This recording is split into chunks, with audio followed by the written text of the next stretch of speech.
essa é uma pergunta que fica do nosso hino que nós cantamos. Você vai cantar no céu? Glória, glória. Essa é uma pergunta para você responder. Damos ao Salvador, glória, glória, e vamos cantar no céu. Você vai cantar no céu?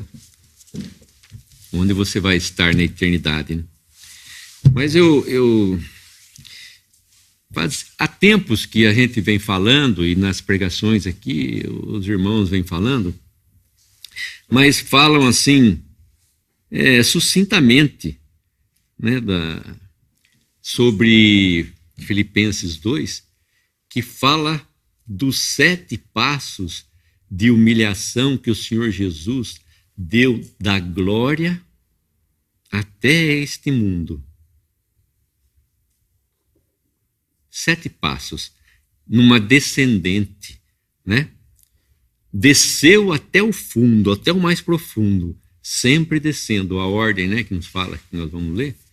E essa pessoa maravilhosa, então, que na verdade, eu pensei em destrinchar mais esse trecho, em saber mais a respeito desse trecho, mas é tão profundo que eu fiquei assim extasiado, e eu lembrei um versículo do Salmo 45 que diz: muitas são, Senhor, meu Deus, as maravilhas que tens operado para conosco, e os teus pensamentos não se podem contar diante de ti. Eu quisera anunciá-los e manifestá-los, mas são mais do que se podem contar. Quanto mais a gente cava, mais coisa vai saindo.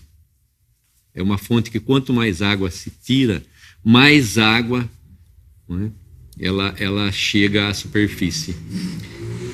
Então, esse trecho vai nos falar da vinda do Senhor Jesus, quando ele deixou o seu lar de glória e desceu até esse mundo. Nós cantamos: veio Jesus a esse mundo, viu, foi rejeitado por gente hostil, glórias ali no céu deixou, ingratidão no mundo achou, tudo ele fez porque te amou.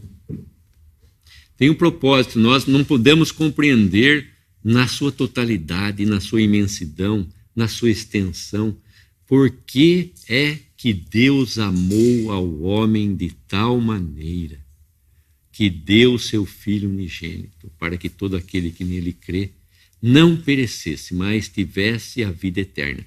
Nós não vamos entender na sua profundidade esse amor que Deus teve para conosco.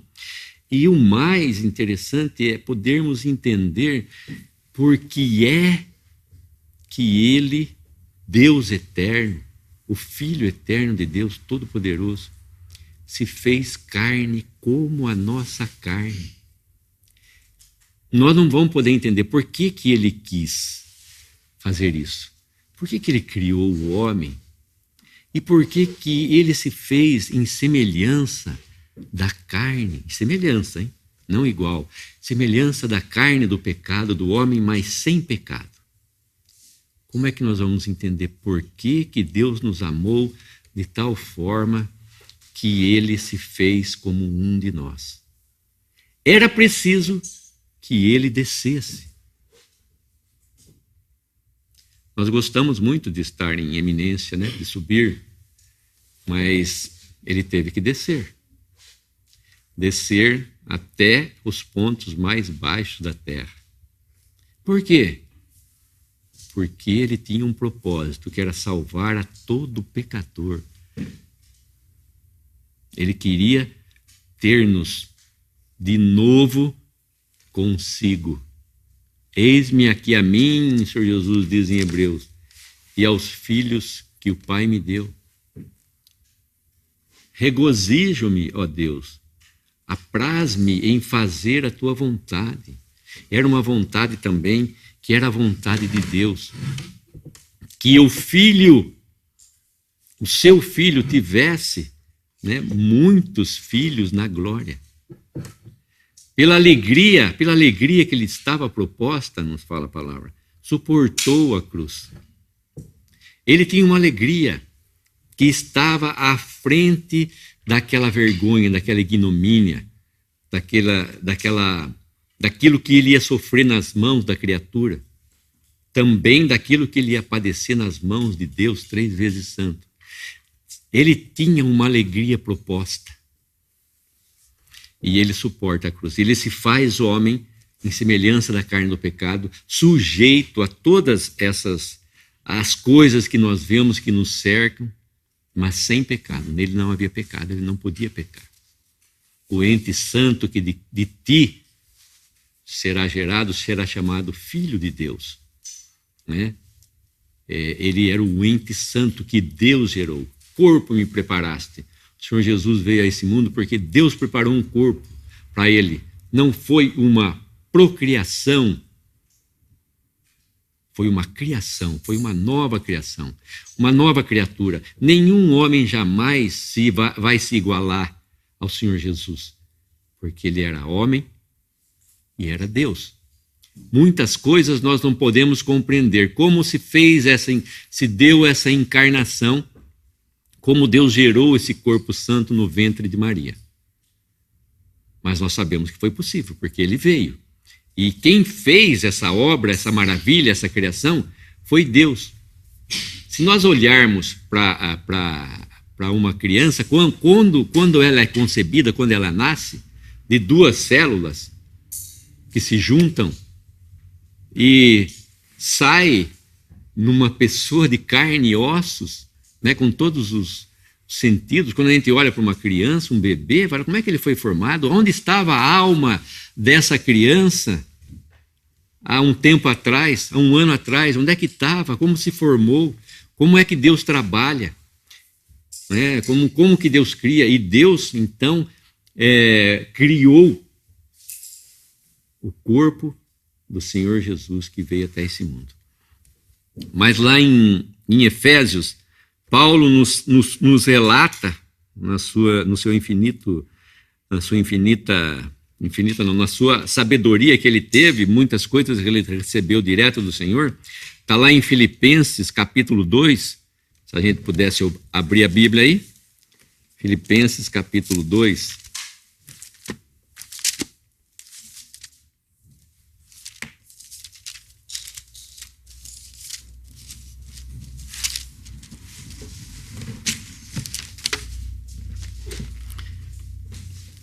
Versículo 5.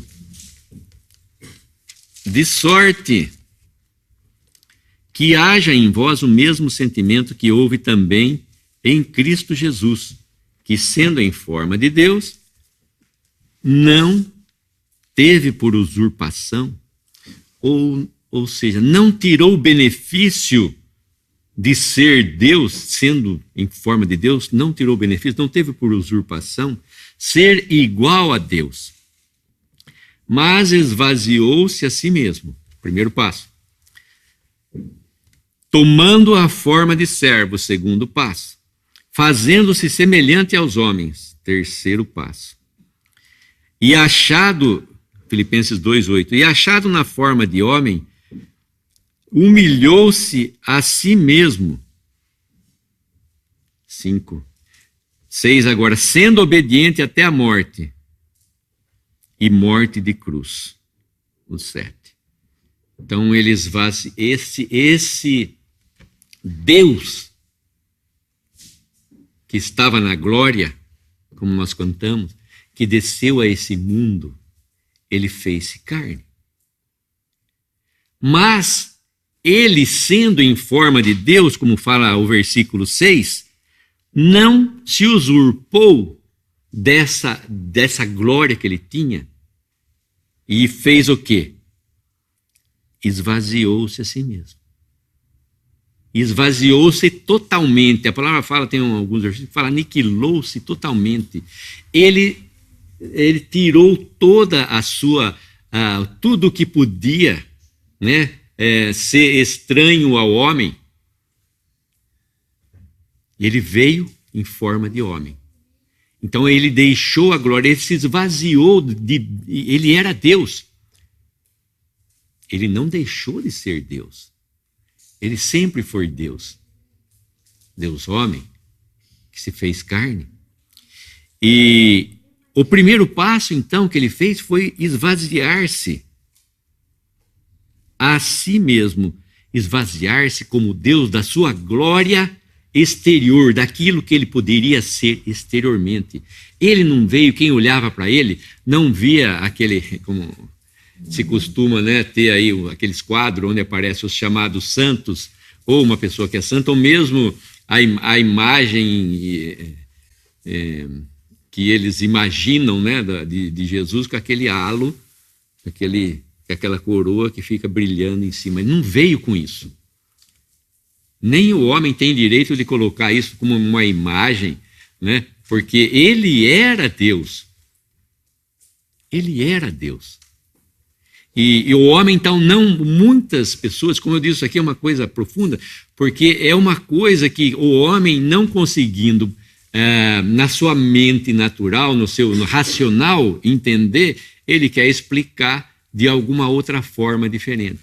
Mas tudo, aquele homem que estava ali, a palavra fala que a plenitude de Deus nele habitava. Plenitude de Deus quer dizer Deus totalmente habitando naquele homem. A plenitude de Deus. Deus total. Nós não podemos entender como em um homem cabia a plenitude de um Deus que é eterno, de um Deus que é infinito. Seus anos não têm começo nem fim.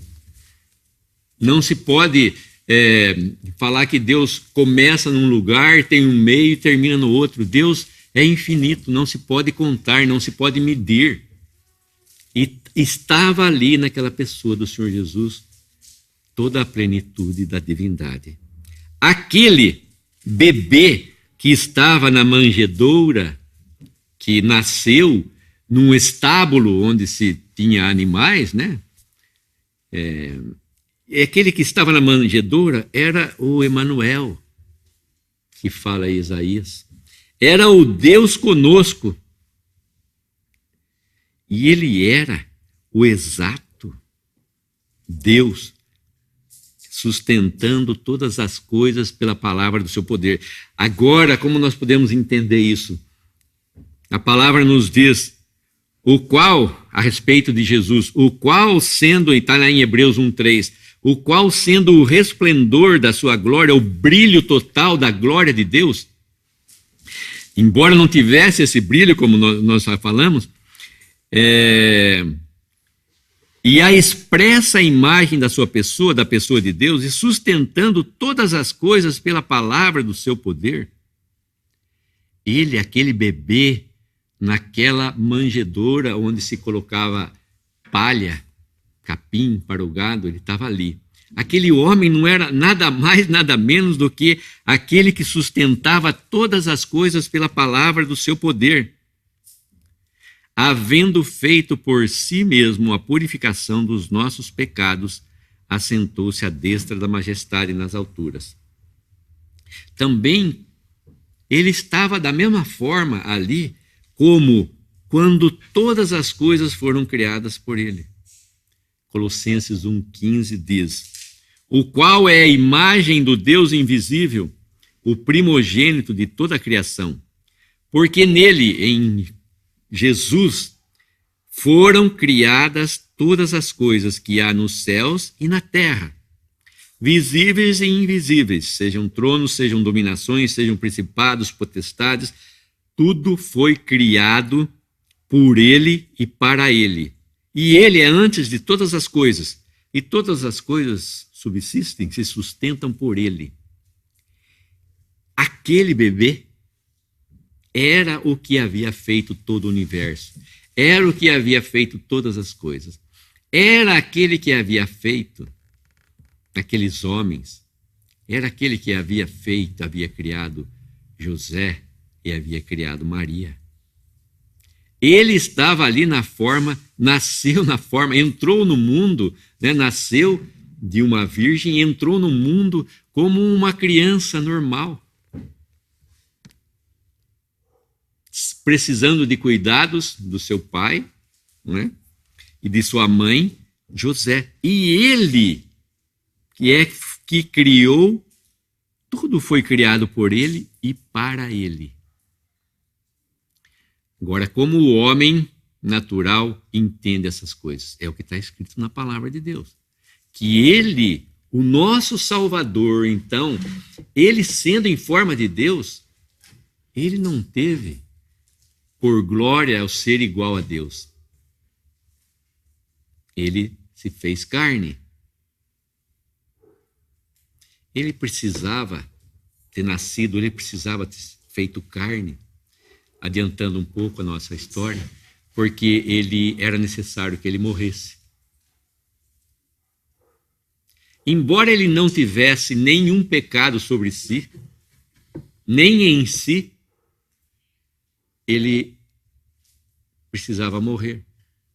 Se ele não tivesse feito carne, ele não poderia morrer. Ele entrou no mundo como um homem. E como ele não tinha pecado, porque o pecado veio da desobediência de Adão. O pecado entrou no mundo pela desobediência de um homem. E com essa desobediência trouxe consigo a morte. E a morte passou a todos os homens. Por isso que todos os homens morrem, porque todos pecaram. E destituídos estão da glória de Deus, nos fala a palavra. Todos pecaram, inclui cada um aqui. Cada um que está ouvindo. Ninguém sai dessa lista de todos pecaram. Não existe um homem justo no mundo. Só existiu um. Esse que veio conforme a vontade de Deus. Eis aqui venho, ó Deus, para fazer a tua vontade. Pela vontade de Cristo, então nós fomos santificados. Mas o que eu quero dizer é que aquele nenê, né, era o Filho eterno de Deus. Estava ali. O Filho de Deus entrou no mundo. De que forma? Ele entrou no mundo como um rei poderoso, com riquezas e luxo? Não. Ele esvaziou-se e no nosso segundo passo de descida é que ele tomou a forma de um escravo, tomou a forma de um servo. Exteriormente, quem olhasse para ele não via Deus, embora Deus estivesse ali. Ele fosse Deus. E ele se fez o quê? Tomou a forma de um servo, de um escravo. Interiormente, ele era um servo, um escravo. Nós vamos ver de quem que ele era escravo. E para que ele veio como um servo? Ele veio para servir. Ele não veio para ser servido, mas para servir. Quando nós, só para a gente pensar um pouco, quando nós vamos em alguma apresentação e alguém se veste como um escravo, nós sabemos que por detrás daquela vestimenta, daquela pessoa que está representando alguma coisa, tem uma outra pessoa. Na verdade, ele está representando aqui. O exterior não condiz com o interior daquela pessoa que está representando. Ele pode ser uma outra coisa, mas na hora que ele está representando, ele é um escravo ali naquela peça, em alguma coisa. Mas o Senhor Jesus não. Ele era o que ele era. Interiormente, ele era um servo. Ele era um escravo. Ele mostra um pouquinho disso em João 13, quando ele cinge uma toalha e lava os pés dos apóstolos. Esse é um pequeno sinal, né, desse servo, aquele que se fez servo. Mas tem uma história que eu não posso deixar de contar aqui, que é a história de um servo, de um escravo hebreu. Mas primeiro eu queria fazer a definição aqui, eu deixei a definição, eu gosto de fazer a definição, como alguns dizem, né? A palavra servo significa quem não é livre, que não pertence a si mesmo, que presta serviço de criado, doméstico, serviçal, servidor, escravo, criado, servente. Essa é a definição de servo. A definição de escravo é parecida, porque é a mesma palavra praticamente. Que ou o que vive em absoluta sujeição a um senhor. Um escravo, essa é uma definição muito boa, é aquele que vivia em absoluta ou total sujeição a um senhor. Ele não era livre, um escravo não era livre para fazer o que ele quisesse. Ele dependia totalmente da vontade do seu senhor.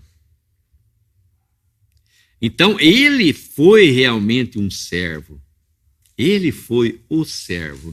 Ele foi o homem. O único homem. Embora ele tivesse semelhança na forma humana, ele era Deus. Ele não era um homem como nós.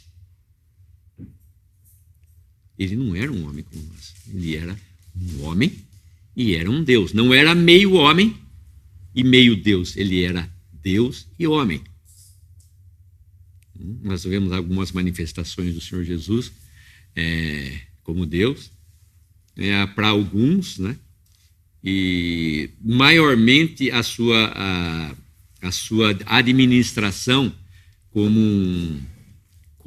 um servo, como aquele que veio para servir.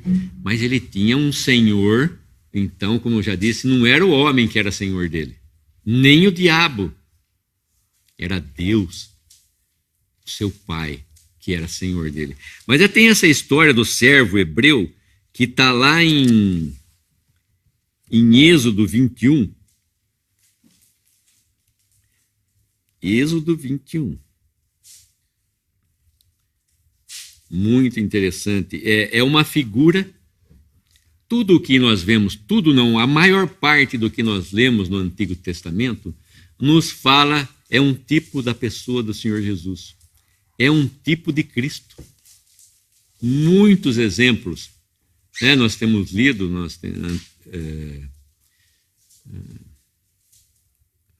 na semana passada, nessas semanas que se passaram, nós temos falado a respeito dos tipos de Cristo, e muitos são os tipos de Cristo, né? Adão é um tipo de Cristo, a arca é uma figura de Cristo, e Isaac é uma figura de Cristo, e Jonas é uma figura de Cristo, e tem muitas outras histórias, mas essa história do servo hebreu, do escravo hebreu, vai cair aqui no que nós estamos falando a respeito de Filipenses muito bem, porque nos vai falar da pessoa do Senhor Jesus.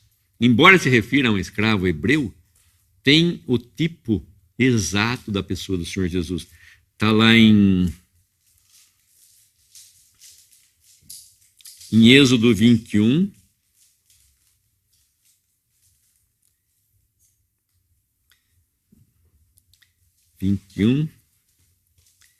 Versículo 2. Se comprares um servo hebreu, 6 anos servirá, mas ao 7º sairá forro, de graça. Se entrou só com o seu corpo sairá. Se ele era homem casado, sairá sua mulher com ele. Se seu senhor lhe houver dado uma mulher, e ela lhe houver dado filhos ou filhas, a mulher e seus filhos serão do seu senhor, e ele sairá só com o seu corpo. Mas, esse é o ponto importante, mas, se aquele servo expressamente disser, eu amo a meu senhor, e a minha mulher, e a meus filhos, não quero sair forro, não quero ser aforreado, não quero ser livre, não quero sair forro, é um escravo aforreado, é aquele que ele conseguia liberdade. Ele não quer sair aqui, esse servo. Mas se, né? Fala a palavra. Então o seu senhor o levará aos juízes e o fará chegar à porta, ou ao postigo, ou ao umbral da porta, né? Ele furará a orelha com uma sovela e o servirá para sempre. Vamos transferir tudo isso para a pessoa do Senhor Jesus, o servo perfeito de Deus, que disse o seguinte: eu não quero sair fora, eu quero servir a Deus para sempre, o meu Senhor para sempre. E quando esse escravo dizia isso, que ele não queria a liberdade, ele queria ficar na casa do seu Senhor, porque o Senhor, provavelmente esse Senhor, que desse escravo, desse servo, era uma pessoa muito bondosa, era uma pessoa muito amorosa, não é? Então ele quer ficar na casa do seu Senhor. E assim é uma figura de Deus, a quem o Senhor Jesus serviu em todo o tempo que ele esteve aqui. Então, o seu Senhor o levará aos juízes para testemunharem, né, da cidade, e vai colocar esse servo, então, no batente da porta, nos umbrais de uma porta, vai pegar a sua orelha aqui, o lóbulo da sua orelha, vai colocar na porta, vai pegar um furador, como aquele furador que a pessoa que mexe com couro bate e faz um buraco assim, né? Aquela é uma sovela, vai colocar o servo ali na porta e vai bater, vai furar a sua orelha, para mostrar que ele, embora sendo livre, não quis a liberdade, quis servir a seu Senhor, e aquilo vai ficar marcado para sempre. E essa marca, que vai ficar para sempre, lembra-nos das marcas das mãos, dos pés e do lado do Senhor Jesus, que foi ferido com a lança, né? E as mãos e os pés foram feridos com os cravos. Esse é meu Senhor, esse é meu Salvador, que se colocou como o perfeito servo, aquele obediente, depois nós vamos ver que ele foi obediente até a morte. Esse é o meu Senhor, meu Salvador, que não quis a liberdade, dizendo assim, porque ele tinha mulher e tinha filhos, estava pensando nelas, estava pensando em nós. Quando ele se sujeitou a Deus, ao Pai, então ele estava pensando em mim, estava pensando em vocês, estava pensando, não é, em pobres, vis pecadores perdidos, arruinados aqui nesse mundo, que ele veio para salvar. Então esse exemplo do escravo hebreu é bem do que nós estamos falando da pessoa do Senhor Jesus. Então não foi da sua glória exterior só que ele se desfez, que ele se esvaziou, né? Mas ele tomou a forma de um escravo, de um servo, então.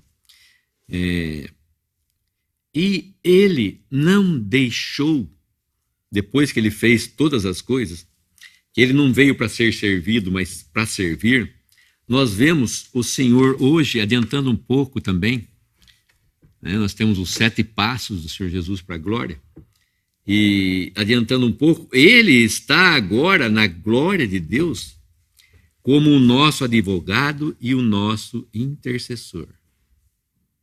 Ele está ainda nos servindo. Ele não veio para servir, para ser servido, mas para servir. E continua, então, diante de Deus, nos servindo como o advogado, nosso intercessor, nosso sumo sacerdote. E o próximo é semelhante aos homens. Sua aparência externa era como um homem, entre os homens. A palavra em Gálatas diz, quando veio a plenitude dos tempos, Gálatas 4:4, Deus enviou seu filho nascido de mulher. E em Romanos 8:3 diz, Deus enviando o seu filho em semelhança da carne do pecado. Pelo pecado condenou o pecado na carne. Em semelhança. Não é? Não vamos confundir igual e semelhante. Uma coisa pode ser semelhante à outra, mas não é igual à outra. Né? Para a gente poder entender um pouco que a aparência do Senhor Jesus era semelhante à aparência de um homem normal. Tanto que quando Judas vai levar os soldados lá para buscar o Senhor Jesus, quando ele trai o Senhor Jesus, ele dá um sinal para aqueles lá. Ele diz assim: aquele que eu beijar é aquele. Prendei-o. Tanto que ele era tão parecido com os outros que não tinha uma forma definida. Não tinha o halo, como eu já disse assim. Ele não era mais bonito do que os outros. A palavra fala em Isaías que nenhuma beleza havia nele para que nós o desejássemos. Ele era um homem comum. Se fez homem, então. E quando Judas vai lá e dá um beijo nele, que o Senhor Jesus diz: com um beijo, Judas, traís o filho do homem? Né? E aí o prenderam. Mas ele era, então, parecido com um outro. E esse é o terceiro passo, né? Semelhante aos homens. E o quarto passo, para baixo, sempre para baixo, é encontrado na forma de homem. Ele toma a forma de um escravo. A forma de homem toma a forma de um escravo. Não é? As qualidades internas do Senhor Jesus, então, era como de um escravo. E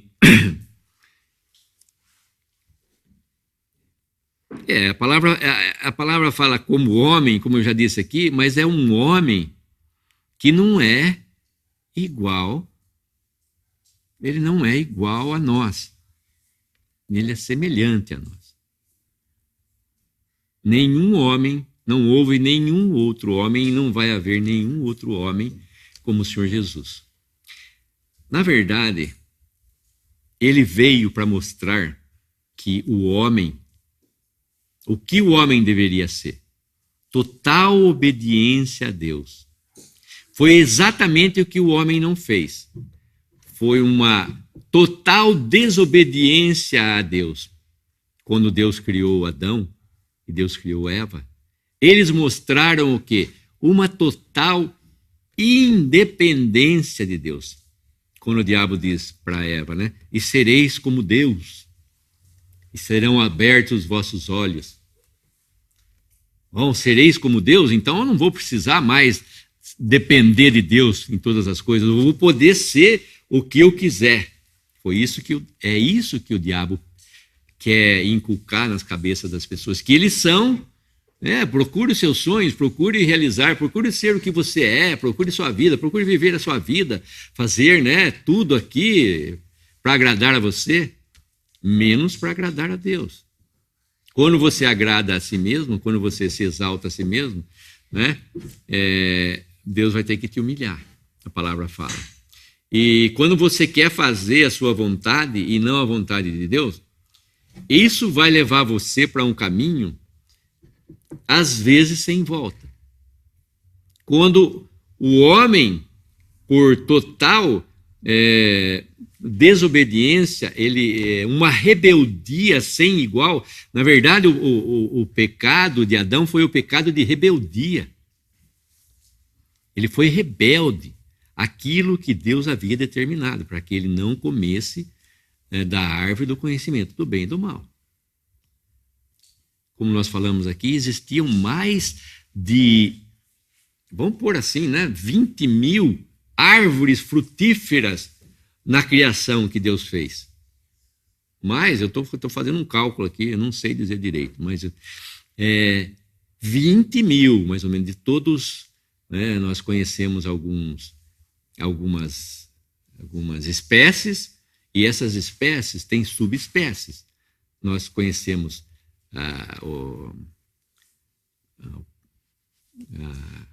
a manga, nós conhecemos a banana, nós conhecemos o abacate, nós conhecemos a banana maçã, banana prata, banana ouro, banana nanica e banana maçã, banana de todo tipo. Tem banana manga bourbon, manga adem, manga espada, manga coquinho e outras coisas. A gente tem espécie que não há, subespécie que não acaba mais. Né? A gente até fica imaginando, nossa, mas existe essa manga? Né? A gente fica pensando, Deus criou, sem economia nenhuma, todas essas coisas no Éden, para que fossem úteis, para que servissem ao homem. E determinou que ele não comesse de uma só, que é da árvore do conhecimento do bem e do mal. E o homem, então, na sua total rebeldia, desobediência contra Deus, vai e faz, cai, né, em pecado, porque enganado pelo diabo, e o diabo é homicida desde o princípio, como fala a palavra, lá na criação, por isso que entrou a morte. Não é? O diabo foi aquele que introduziu a morte, na verdade, porque ele é homicida, ele queria a morte do homem, e ele quer o quê? Que o homem continue no estado de morte, mas Deus quer que você saia desse estado de pecador perdido, nesse estado de morte, e venha o quê? Para a vida eterna. Não é vida aqui nesse mundo, 80 anos, é a vida eterna, é a vida da sua alma, do seu espírito, né? Não é a vida do seu corpo. Mas voltando lá nos nossos pensamentos, ele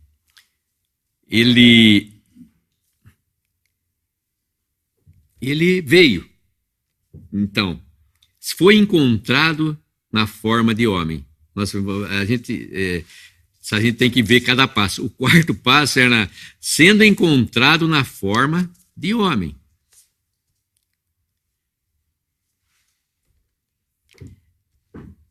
Existe um versículo em Isaías 64, 1, que diz assim: ó, se fendesses os céus e descesses, se os montes se escoassem diante da tua face.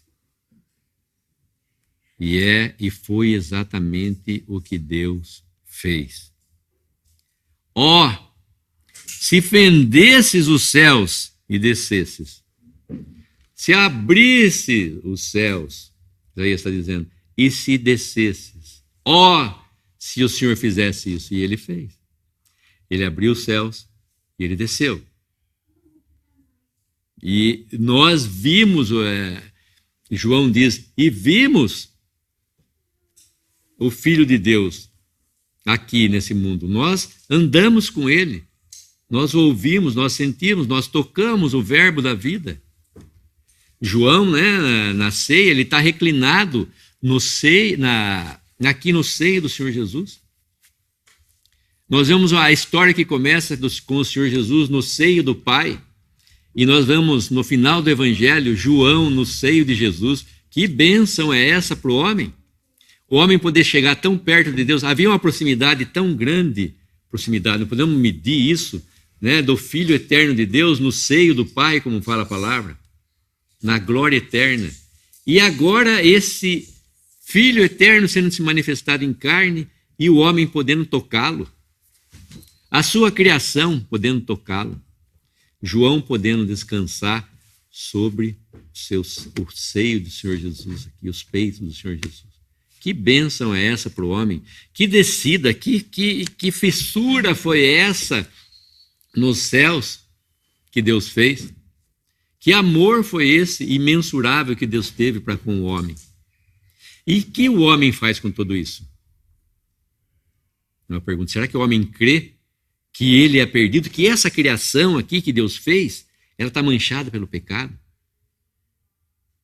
Que existe um juízo para o homem por causa do pecado dele, que Deus não vai deixar impune o pecado, e que Cristo veio exatamente para levar sobre si os meus pecados, para que eu estivesse impune. Ele sofreu o que eu deveria sofrer naquela cruz, para que eu não recebesse. Ele recebeu o juízo que eu deveria receber, para que eu não recebesse.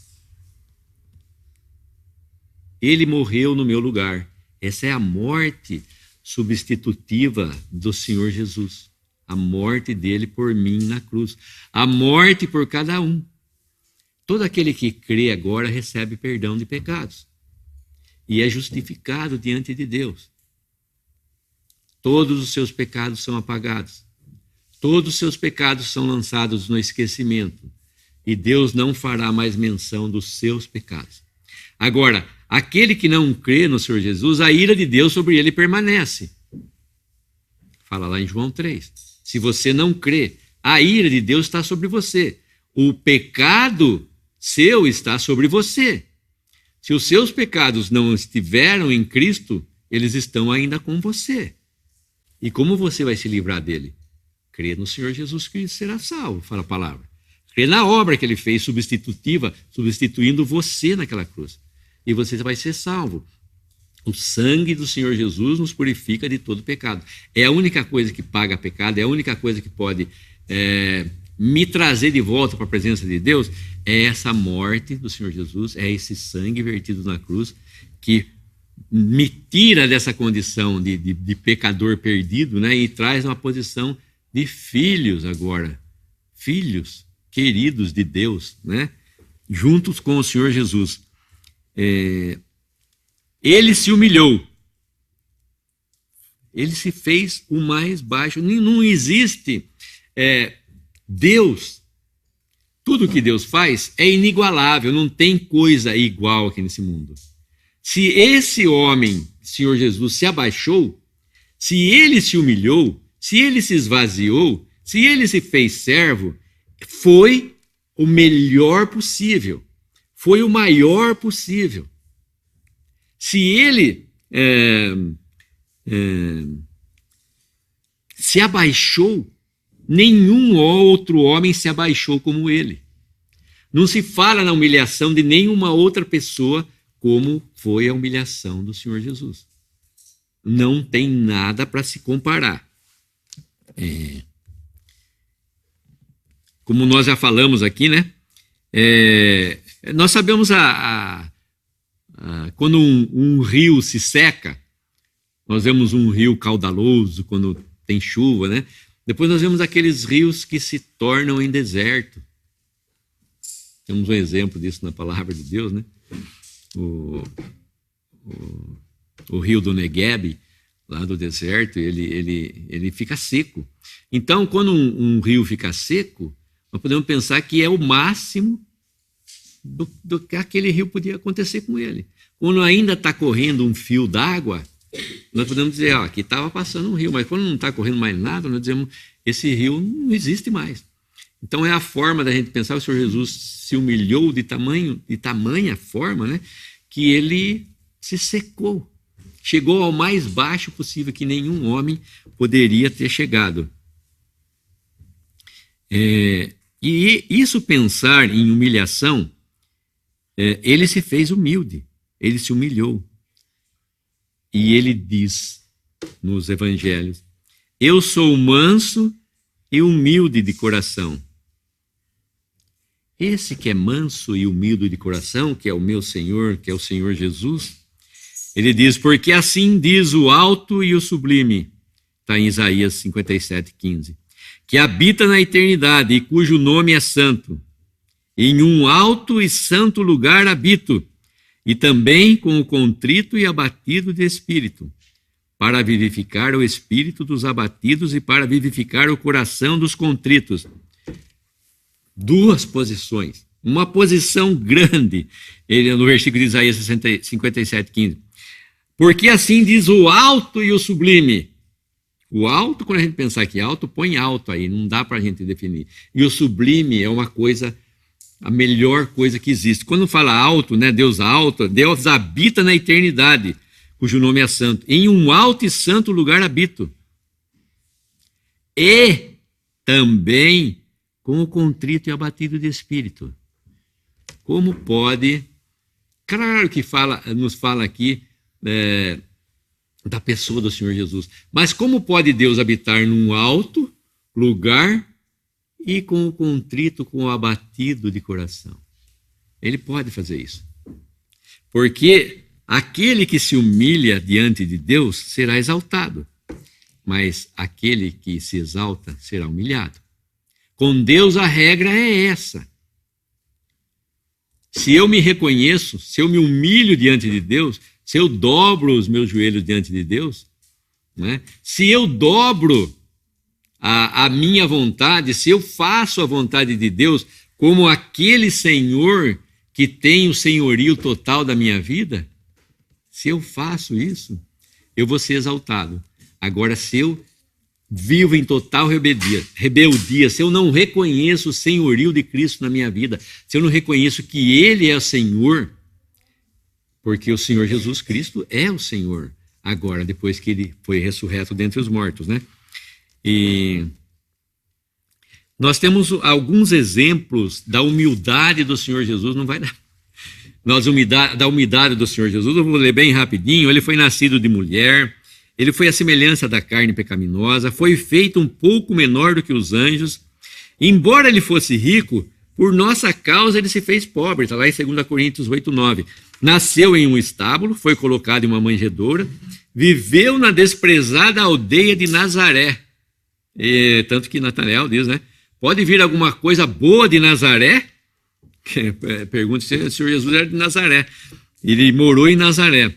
E foi sujeito a José e Maria, não é? Chamado filho do carpinteiro, trabalhou como carpinteiro, não tinha onde reclinar a cabeça, estava sujeito à fome, foi tentado por Satanás, ficou junto aos animais selvagens no deserto, estava sujeito ao cansaço, lá em João 4, né, com a mulher samaritana, foi confortado por um anjo, em Lucas 22:43, puseram a sua sepultura com os ímpios. Isso é alguns fatos, né, da vida do Senhor Jesus que nos fala da humildade. Da onde chegou esse homem? Esse homem que estava no céu, que era santo, alto e sublime, que desceu até os mais baixos dessa terra. Não tem nada que alguém possa pôr algum gosto ruim que o Senhor Jesus não tenha passado aqui nesse mundo. Ele passou por tudo para que ele pudesse dizer, para que ele pudesse consolar, para que ele pudesse ser o Salvador, para que ele possa ter a prioridade, né, em todas as coisas da nossa vida. Ele é o único que pode nos confortar, nos consolar no mais fundo dos nossos corações. Nós podemos receber consolo, conforto de homens, mas como o do Senhor Jesus, jamais. Aquele que provou tudo, que passou tudo por nós aqui, né? E sofreu nas mãos da sua criação, dos homens. Os homens fizeram tudo o que eles bem queriam, mostraram que todo o seu ódio, toda a sua fúria, todo o seu desprezo à pessoa de Deus, quando Deus se deixa, né, quando o Senhor Jesus se deixa entregar e ele é entregue nas mãos dos homens, aí Deus permite que o homem manifeste tudo o que na verdade ele é, todo o ódio que ele tem no coração, até que ele leva o Senhor Jesus a uma cruz. Esse é o tira, crucifica-o, solta-nos Barrabás. E Barrabás era um salteador, era um que causava pavor a todos eles, né? Não temos rei senão a César. Crucifica, acaba com ele, tira ele da nossa presença. Nós não queremos mais esse homem, não queremos que ele reine sobre nós. Ele é um estorvo, essa luz que veio no mundo, nós queremos permanecer nas trevas, nós não queremos a luz. É isso que eles fizeram com o Senhor Jesus. E o que você vai fazer com o Senhor Jesus? Vai aceitá-lo como seu Salvador? Ou vai dizer como aqueles judeus, ou como aquelas pessoas que estavam ali diante da cruz, tira, crucificam, tira esse homem da minha frente, eu não quero saber dele. Se você não quiser saber agora, isso não importa se o homem quer saber ou não. Isso não vai mudar o que Deus vai fazer. A sua opinião com respeito à Bíblia, à palavra de Deus, à pessoa do Senhor Jesus, não vai mudar nada no que está escrito aqui, na palavra de Deus, com respeito a seu destino eterno. A palavra fala, crê no Senhor Jesus Cristo e será salvo. Quem crê não é condenado, mas quem não crê já está condenado. É o juízo eterno. É a palavra de Deus, não é o pregador que está dizendo isso, é o Senhor, é Deus que está falando para o homem, para que o homem se achegue a Ele. Porque Ele tem o perdão, Ele tem a salvação. E recebe a todo aquele que vem por fé. Não precisa fazer obra nenhuma, não precisa ser bonzinho, precisa crer somente. Crê somente e será salvo. Depois nos fala que Ele tornou obediente até a morte. Nós estamos falando aqui, né?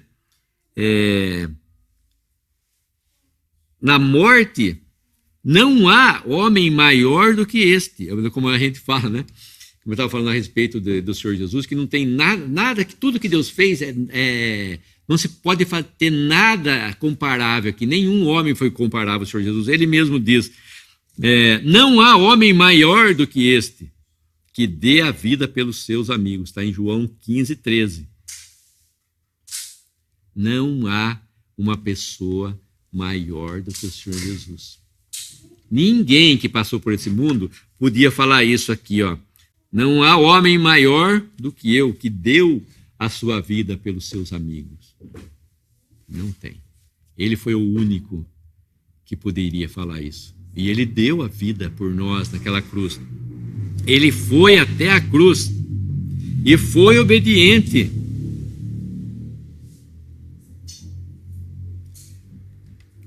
Até a morte. Nós poderíamos ter parado por aí. Foi obediente até a morte. E morte, o 7º passo, e morte de cruz. Nada foi comparável. A morte de cruz é a pior morte que existe, porque foi a morte que Deus escolheu para que seu filho morresse. A pior das mortes possíveis. Esse detalhe da crucificação é muito terrível, é muito horrível a morte de cruz.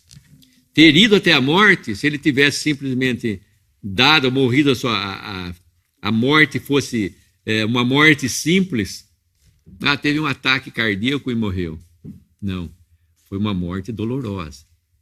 E quando a gente olha para trás e vê o Senhor Jesus morrendo na cruz, e nas mãos dos homens, dizendo, se és filho de Deus, desce daí, fora que cuspiram, colocaram uma coroa de espinhos na cabeça dele. E se a gente olhar só do ponto de vista humano, e nós esquecermos de que fez-se trevas por 3 horas sobre toda a terra, não foi uma treva, não foi um eclipse que teve ali do sol na terra da Judéia, em Jerusalém, foi trevas totais. Que ele passou nas mãos de um Deus, aquele Deus que habita no alto, que o Deus que é santo, não é? Passou nas mãos, 3 horas nas mãos de um Deus que é santo, que aborrece o pecado, que aborrece de forma que nós não compreendemos, porque a gente, às vezes, o homem alisa o pecado. O homem não quer tratar o pecado como ele deve ser tratado. É uma coisa horrenda diante de Deus. Para nós, no dicionário de muitas pessoas, a palavra pecado já foi excluída. Mas o pecado continua. Embora o homem tenha excluído isso da vida dele, a vida dele está cheia de pecado. E o pecado dele continua diante de Deus. Isso mostra, naquela morte de cruz, como é horrendo o pecado. Deus abomina o pecado. E Cristo morreu então ali, fez trevas e ele passou o juízo que nós passaríamos nas mãos de Deus. Quando eu fico pensando, já pensou quando Deus pedir contas dos pecados daqueles que não creram no Senhor Jesus? Até de uma vírgula, Jesus diz que vai ser pedido conta. Quando se pede conta aqui num tribunal humano, muitas coisas podem ficar para trás. Muitas coisas podem não ser trazidas.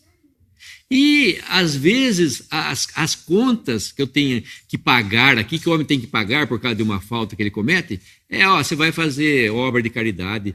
Todo sábado você vai ficar 2 horas no asilo, vai ficar ficar ajudando lá, vai dar uma cesta básica para alguém. Não é essa a paga que Deus vai dar para o nosso pecado. Nós vamos ter que dar conta e nós vamos ter que pagar. Diante de Deus não vai ficar nada. Ainda bem que ele não se lembrou disso. Se ele se lembrasse daquilo que eu fiz aquela vez, então, ele vai se lembrar de tudo. Deus não se esquece de nada. O meu pecado, se não está em Cristo, vai estar diante de mim no juízo do grande trono branco. Por isso que eu tenho que me desfazer, eu tenho que crer no Senhor Jesus como meu Salvador e meu Senhor.